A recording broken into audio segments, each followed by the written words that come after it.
अस्सलाम वालेकुम dear students. आज हम second year biology chapter number 15 में से अपना नेक्स्ट टॉपिक करेंगे। लास्ट टाइम हमने होम्योस्टेसिस का इंट्रोडक्शन किया था। आज हम इसी को फर्दर आगे लेकर चलेंगे और ओस्मो रेगुलेशन को डिस्कस करेंगे। मैं हूं आपका host Kamran Ali with the channel point biology. अगर आप हमारे चैनल पर न्यू हैं तो काइंडली लाइक और सब्सक्राइब कर दें ताकि आपको न्यू इन्फॉर्मेशन बर वक्त मिलती रहे। ओस्मो रेगुलेशन होता क्या है?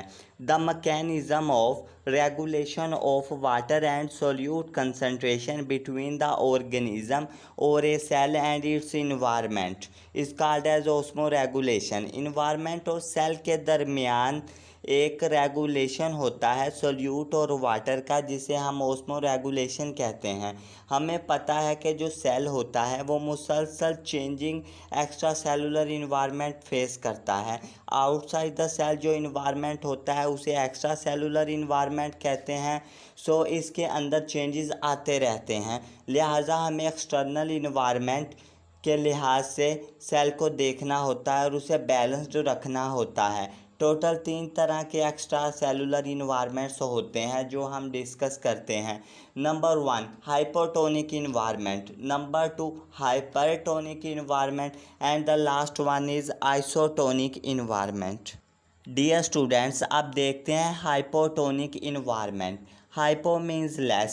If the extracellular environment has more diluted solution as compared to cell concentration, this is called as hypotonic environment. आम अल्फाज में बात करें तो solute concentration inside the cell ज़्यादा होती है as compare to extra cellular environment. इसकी मिसाल ऐसे ही है जैसे एक ग्लास लें वाटर का, उसमें 6 to 7 स्पून शुगर ऐड करें, देन आफ्टर मिक्सिंग अप हम देखेंगे वो एक कंसनट्रेटेड सॉल्यूशन बन जाएगा जिसमें मज़ीद वाटर ऐड करने की ज़रूरत होगी। इसी तरह हाइपोटोनिक इन्वायरमेंट में water enters into the cell, that is actually called as and osmosis, and the second point is cell become turgid and may burst. अगर तो वो एनिमल सेल है तो वो टर्जिड होके ब्रस्ट कर जाएगा। डियर स्टूडेंट्स, अब सेकंड टाइप है हाइपरटोनिक इन्वायरमेंट। हाइपर का मतलब होता है ज़्यादा, यानी कि एक्स्ट्रा सेलुलर इन्वायरमेंट ज़्यादा कंसनट्रेटेड होता है as compare to cell concentration. अब चूँकि बाहरी इन्वायरमेंट में कंसनट्रेशन ज़्यादा है तो क्या होता है कि बैलेंसिंग करने के लिए सेल के अंदर से पानी निकल कर बाहर जाता है। इस प्रोसेस को एक्सोस्मोसिस भी कहते हैं। अब इस हाइपरटोनिक इन्वायरमेंट में क्या चेंजेस आती हैं वो ये हैं कि सेल श्रिंकेज अकर्स। जब पानी अंदर से निकलेगा तो जाहिर सी बात है सेल श्रिंक होगा।